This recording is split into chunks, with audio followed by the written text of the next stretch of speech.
दोस्तों, ये बात है लगभग 1997 के आसपास की। एक बार जो ओम प्रकाश चौटाला जी थे, वो आए थे कलोई में। और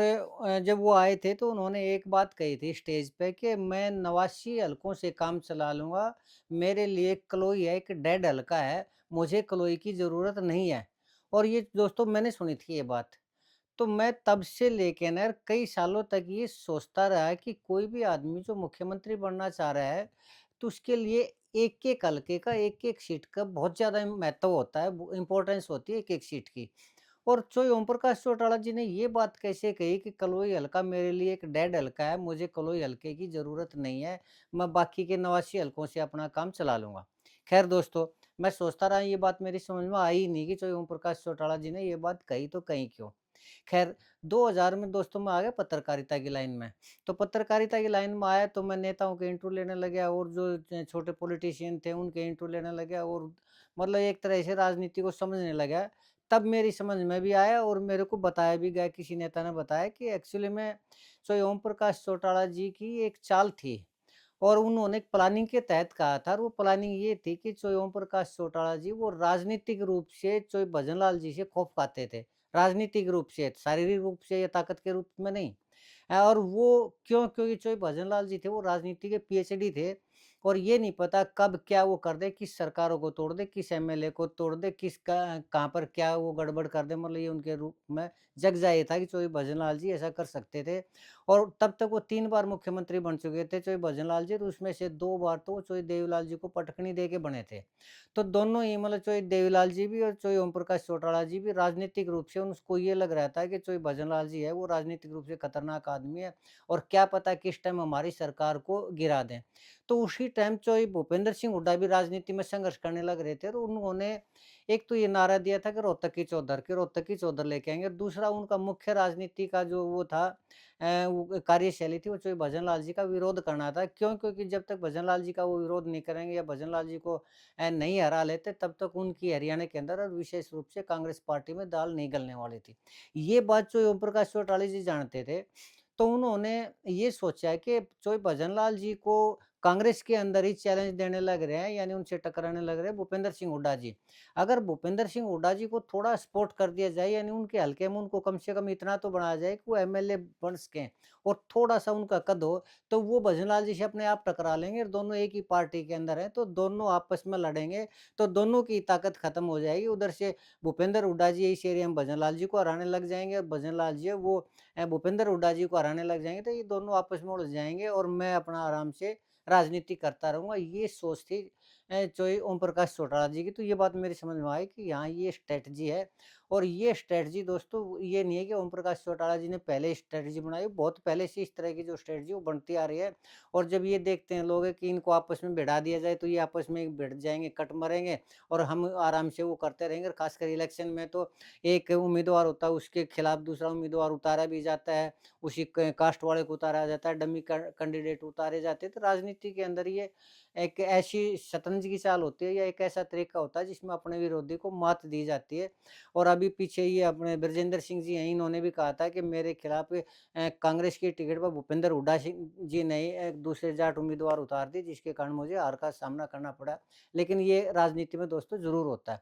अब दोस्तों वर्तमान समय के अंदर ये जो वर्तमान सरकार है ना, ये भी एक ऐसी ही पॉलिसी है वो अपनाने लग रही है और उसका मकसद ये था कि ये 2 समुदाय ये आपस में लड़ मरेंगे और मुझे कुछ नहीं करना पड़ेगा। तो वो क्या पॉलिसी है और किस मामले में मैं बात कर रहा हूँ दोस्तों, मैं आपको सब कुछ बताऊँगा और आपको समझ में आएगा कि वास्तव में वर्तमान सरकार की जो पॉलिसी है बिल्कुल वही पॉलिसी है। आपस में एक समुदाय को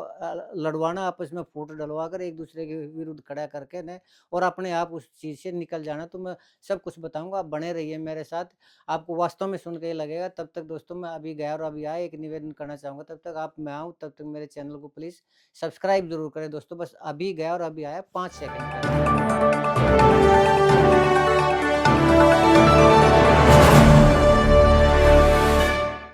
दोस्तों नमस्कार। दोस्तों मैं सतवीर सिंह अपने यूट्यूब के भारत लिंक ग्लोबल चैनल पर लंदन से आपका स्वागत करता हूँ।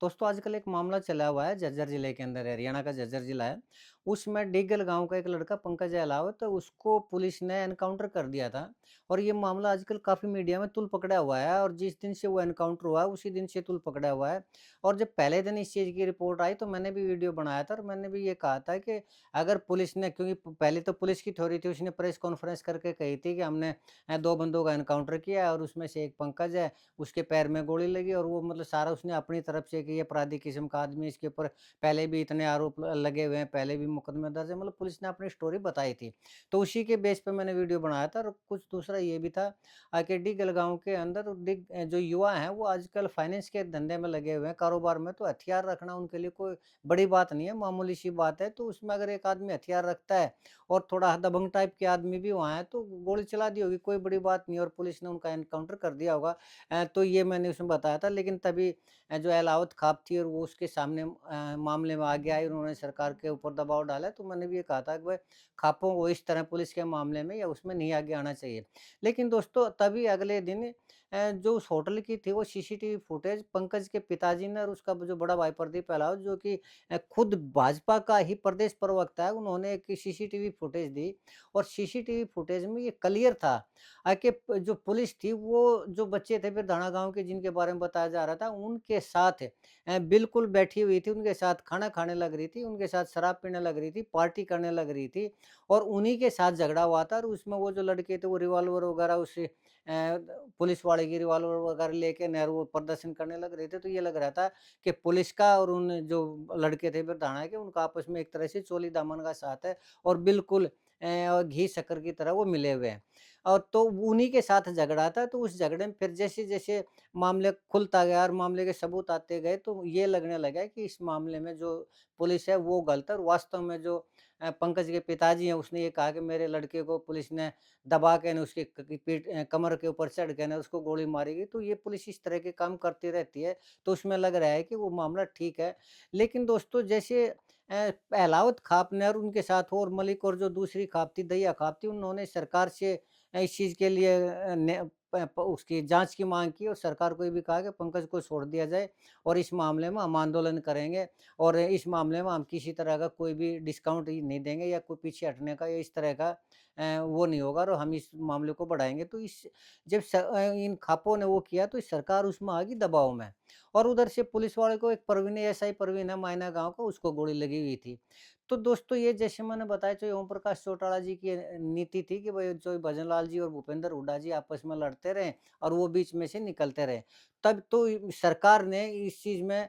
मेरे हिसाब से जैसा कि परिस्थितियाँ दिखाई दे रही है उसमें सरकार ने जो दूसरी खाप है जिसके प्रवीण कुमार थे वो सतगामा बोलते हैं उसमें उसके जो अध्यक्ष श्रीपाल और प्रकाश और ये इस तरह के आदमी, मुझे लगता है कि वो उन आदमियों को उसने उठा दिए ताकि उस अहलावत खाप का मुकाबला किया जा सके और उस मामले में आपस में उसको ताकत कम की जा सके। लेकिन दोस्तों ये जो मामला है ये जब वीडियो ये थोड़ी कि सरकार ने देखे, मीडिया ने, पब्लिक ने भी देखा तो जो दूसरी खाप है वो भी उनके समर्थन में आ गई और इस तरह आना भी चाहिए कि अगर इस तरह पुलिस इस तरह की हरकत करती है, बदमाशों के साथ बैठती है और किसी निर्दोष आदमी को पैर में गोली मारती है या उसका एनकाउंटर करती है तो ये सरासर अनुचित है और इस मामले में जो अलाउद खाप है या उसके जो सहयोगी है वो अपनी तरफ से मतलब ऐसा लग रहा है कि वो ठीक है और सरकार के साथ अगर टकराव भी होता है तो वो टकराव करने के लिए भी तैयार है। लेकिन इसमें दोस्तों जो सरकार की पॉलिसी है कि दूसरी खाप को उठा दिया जाए, दूसरी खाप को उनसे टकरा दिया जाए, तो उनकी आपस में वो कट मर लेंगे और आपस में उनकी ताकत खत्म हो जाएगी और मामले का वहीं खत्म हो जाएगा और सरकार को कुछ करना भी नहीं पड़ेगा। अगर ऐसी सोच सरकार की है, तो मैं ये समझता हूँ कि ये अनुचित है। क्यों? क्योंकि मैं मानता हूँ कि पुलिस के बगैर सरकार का काम नहीं चलता और पुलिस का जो ऑफिसर होते हैं सरकार उनको पुलिस के बड़े अधिकारी भी बचाने की कोशिश करते हैं, लेकिन जब इस तरह के काम करते हैं और निर्दोष आदमी को इस तरह से गोली मारी जाती है, तो उस आदमी के ऊपर वास्तव में एक्शन होना ही होना चाहिए और उधर से जो खाप पंचायत है, उनको अपने भाईचारे के उनको पहले तो ये देखना चाहिए, मैं ये सतगामा खाप के को कहना चाहूँगा कि पहले ये देखना चाहिए कि वो सीसीटीवी फुटेज थी, उसके बेस पे क्या उनको नहीं लग रहा कि इस मामले में पुलिस दोषी है और अगर इस मामले में पुलिस दोषी है, तो चाहे वो गाँव का क्या अपना खुद भी अगर भाई है वो गलत काम करता है तो उसका भी बहिष्कार करना चाहिए, उसकी भी आलोचना करनी चाहिए और उधर से तो ये कह रहे हैं कि हमारा भाईचारा है 500 साल का और उधर से वो उसके खिलाफ खड़े होने लग रहे हैं और ये कहने लग रहे हैं कि प्रवीण के साथ न्याय किया जाए, एएसआई के साथ न्याय किया जाए। जबकि फुटेज में साफ दिखाई दे रहा है, सीसीटीवी फुटेज में, कि पुलिस और बदमाश एक ही जगह दारू पार्टी करने लग रहे हैं, एक ही जगह डांस करने लग रहे हैं, एक ही जगह सब कुछ वो करने लग रहे हैं। तो ऐसे में जो पंकज लड़का है, उसके जो बयान है या उसके पिताजी का जो बयान है, वो ये दिखाई दे रहा है कि वो बिल्कुल ठीक कह रहे हैं, और सीसीटीवी फुटेज को नकारा भी नहीं जा सकता। वो एक सॉलिड प्रूफ अपने आप में। दूसरी बात, प्रदीप अहलावत बीजेपी का कार्यकर्ता है, और न सिर्फ कार्यकर्ता है, बल्कि वो स्टेट प्रवक्ता का तात्पर्य ये है कि वो एक अच्छा नेता है, और बीजेपी सरकार ने उसको इस लायक समझा कि इतना बड़ा उसको पद दिया जाए। लेकिन इसके बावजूद अगर सरकार ये सोचती है कि एक उसी के स्टेट लेवल के एक पदाधिकारी के भाई के साथ, उसके परिवार के साथ भी न्याय न करके न पुलिस का वो किया जाए, या फिर आपस में खापों को भिड़ाया जाए, खापों को लड़ाया जाए, तो ये मेरे तो हिसाब में प्रदीप अहलावत को भी सोचना चाहिए, क्या ऐसी सरकार के साथ उसको रहना चाहिए या नहीं रहना चाहिए। जब वो एक सरकार का एक हिस्सा होके, एक पदाधिकारी होके अपने खुद के परिवार को न्याय नहीं दिला सकता, तो किस आधार पर अपने कार्यकर्ताओं को, कल को किसी और कार्यकर्ता की ज़रूरत पड़ी, को जो उसकी ज़रूरत पड़ेगी, तो वो कैसे उसको न्याय दिला पाएगा? तो ऐसे मेरे हिसाब से तो दोस्तों, खापों को पहली बात तो ये है कि आपस में नहीं लड़ना चाहिए, खासकर सतगामा खाप और अहलावत खाप और दूसरी खाप, उनको एक जगह बैठना चाहिए, और वस्तु स्थिति जो भी है और जो सच्चाई है उसके अनुसार चलना चाहिए। सच्चाई सीसीटीवी फुटेज के बाद ये लग रही है कि वो अहलावत खाप के साथ पंकज के मामले में सच्चाई दिखाई दे रही है, तो उस मामले को कंसीडर करना चाहिए सतगामा खाप को, और अपना जो भाईचारा, जो कोई ये कह रहे हैं कि 500 साल का भाईचारा है, तो उस भाईचारे को सिर्फ ज़बान से नहीं, अपने व्यवहार से भी उसको वो करना चाहिए, अमल में लाना चाहिए उस व्यवहार को। तो दोनों तरफ के समझदार आदमी, और खासकर सतगामा खाप के लोगों को तो मैं यही कहना चाहूँगा, थोड़ा पुनर्विचार करें अपने इस मामले में, और इसमें जो दोषी दिखाई दे रहे हैं पुलिस वाले, उनके ऊपर कार्रवाई की माँग, जो अहलावत खाप के साथ और पंकज के परिवार के साथ मिलकर ना सरकार से उस न्याय की जाँच की माँग करनी चाहिए, न कि खापों में आपस में टकराव नहीं होना चाहिए। तो आज के लिए इतना ही कहना चाह रहा था दोस्तों, कि ये इस तरह की जो पैंतरेबाज़ी है, या इस तरह की जो तिकड़म है, ये सिर्फ़ वर्तमान सरकार ही नहीं कर रही है, पहले भी ऐसे होते रहे हैं। जैसे मैंने बच्चों ओम प्रकाश चौटाला जी का उदाहरण दिया, और उससे पहले भी बहुत होते रहे हैं। तो ये राजनीति के तो पैंतरे हैं, पुराने पैंतरे हैं, लेकिन ये आपस में जो समाज को इस तरह के पैंतरों में सरकार का साथ नहीं देना चाहिए। मेरा इतना ही कहना है दोस्तों। आज के लिए इतना ही। मुझे उम्मीद है कि आपको मेरी ये वीडियो पसंद आई होगी, आपको मेरी बात पसंद आई होगी। अगर आपको लगता है कि मैं ठीक कह रहा हूँ, तो आपसे अनुरोध है कि आप मेरी वीडियो को लाइक करें, शेयर करें और कमेंट करें दोस्तों। अगर आपको लगता है कि मैं गलत कह रहा हूँ, तो भी आपसे अनुरोध करूँगा कि आप मुझे कमेंट करके बताएँ कि मैं कहाँ पर गलत हूँ, ताकि मैं अपने आप को करेक्ट कर सकूँ। चलते-चलते एक बार फिर निवेदन करना चाहूँगा कि आप मेरे इस